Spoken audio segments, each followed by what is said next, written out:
안녕하십니까, 한병규 목사입니다. 삼시세끼 14번째 시간 시편 14편입니다. 3주 동안 시편으로 하루 3번 끼니를 채우자는 타이틀로 시편의 말씀을 함께 묵상하기 원합니다. 말씀을 듣고 묵상하며 필사하고 SNS에 나누는 시간을 통해 하나님께 집중하는 시간 되기 원합니다. 시편 14편의 말씀을 제가 읽어드리도록 하겠습니다. 어리석은 자는 그의 마음에 이르기를 하나님이 없다 하는도다. 그들은 부패하고 그 행실이 가증하니 선을 행하는 자가 없도다. 여호와께서 하늘에서 인생을 굽어 살피사 지각이 있어 하나님을 찾는 자가 있는가 보려 하신즉 다 치우쳐 함께 더러운 자가 되고 선을 행하는 자가 없으니 하나도 없도다. 죄악을 행하는 자는 다 무지하냐. 그들이 떡 먹듯이 내 백성을 먹으면서 여호와를 부르짖지 아니하는도다. 그러나 거기서 그들을 두려워하고 두려워하였으니 하나님이 의인의 세대에 계심이로다. 너희가 가난한 자의 계획을 부끄럽게 하나 오직 여호와는 그의 피난처 되시도다. 이스라엘의 구원이 시온에서 나오기를 원하도다.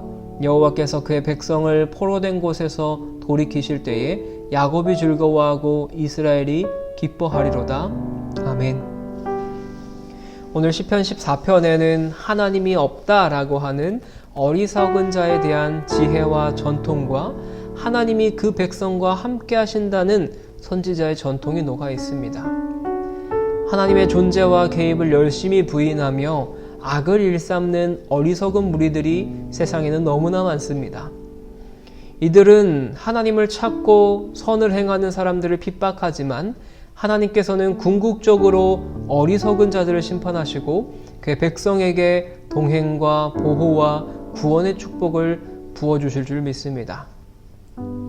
오늘 시인은 어리석은 사람이 누구인지를 1절에서 정의 내려줍니다.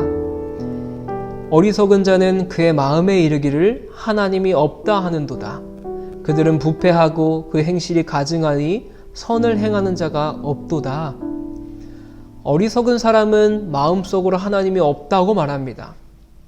그래서 하나님 없이 생각하고 하나님 없이 자신의 삶을 결정하고 행동합니다. 혹여나 입으로는 하나님의 존재한다고 말할 수 있지만 삶이나 생각에서 전혀 하나님을 고려하지 않습니다. 그렇기 때문에 그들의 삶의 기준이 하나님이 아니라 자기 자신입니다. 이들의 모습은 겉으로 보기에는 화려하고 멋있어 보일 수 있습니다. 하지만 나중에 결과를 보면 전혀 그렇지 못하죠. 시인은 하나님이 자기 자신을 찾는 자가 있는지 살펴보셨지만 단 한 사람도 없다고 기록해요. 2절과 3절은 이렇게 이야기합니다. 여호와께서 하늘에서 인생을 굽어 살피시사 지각이 있어 하나님을 찾는 자가 있는가 보려 하신즉 다 치우쳐 함께 더러운 자가 되고 선을 행하는 자가 없으니 하나도 없도다. 우리는 하나님을 인정하지 않는 사람들이 우리 주변에 많은 것을 보게 됩니다. 하나님을 인정하지 않는 사람들이 가득한 세상에서 우리가 포위당한 것처럼 느껴질 때가 있어요. 예수님을 믿는다고 이야기하면 돌 맞을 것 같은 느낌이 듭니다. 우리를 비난하고 우리를 조롱할 것 같아요. 하나님이 계시지 않는다고 이야기하는 사람들은 아무런 거리낌이 없습니다. 그들에게는 모든 것이 허용돼요. 아무 일이든지 다 합니다. 왜냐하면 그들의 삶에는 하나님이 없다고 생각하기 때문입니다. 그 결과 그들의 삶은 타락으로 향해 갑니다. 선한 것보다는 부패한 일을 따라가며 자신의 이익을 추구하게 됩니다. 그렇기 때문에 옳고 그름의 분별력이 사라져서 다른 사람들을 착취하면서까지 자신의 안정과 자신의 이익을 확보하려고 해요. 이 세상에 하나님이 없다고 주장하는 죄인들로 가득하다는 것은 너무나 절망적입니다.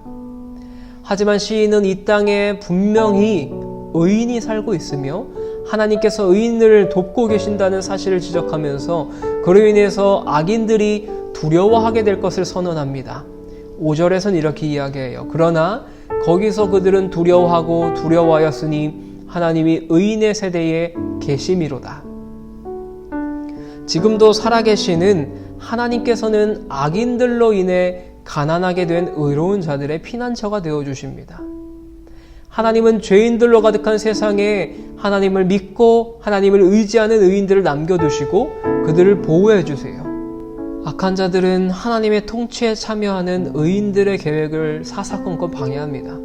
그렇지만 그때마다 하나님께서는 피할 길을 내어주셔서 결국 기쁨의 열매를 맺게 하십니다. 시인은 시온에서 이스라엘의 구원이 나올 것이라고 고백합니다. 7절입니다. 이스라엘의 구원이 시온에서 나오기를 원하도다. 여호와께서 그의 백성을 포로된 곳에서 돌이키실 때에 야곱이 즐거워하고 이스라엘이 기뻐하리로다. 하나님께서 나타나셔서 그 백성의 포로된 것을 돌이키실 것이라고 확정하십니다. 그럴 때에 하나님의 백성은 즐거워하고 기뻐하게 될 줄 믿습니다. 악으로 가득한 세상에서 믿음을 지키면서 살아가는 것이 불가능해 보일 때가 너무나 많습니다. 악인이 판을 치고 하나님은 역사하지 않는 것처럼 보여서 안타깝고 견디기 힘들 때가 많습니다. 하지만 우리는 하나님의 존재와 하나님의 역사에 대한 믿음을 더욱더 든든히 붙잡아야 됩니다. 우리도 시인처럼 이 날을 바라보아야 돼요. 하나님의 백성은 하나님이 없다고 주장하는 세상과 악인이 다스리는 핍박하는 날에서 벗어나게 될 구원을 바라봐야 됩니다. 함께 즐거워하고 기뻐하게 되는 그 날을 기대하며 살아가는 저와 여러분 되길 바랍니다. 오늘 삼시세끼 여기까지 하겠습니다. 오늘 하루도 좋은 하루 되세요.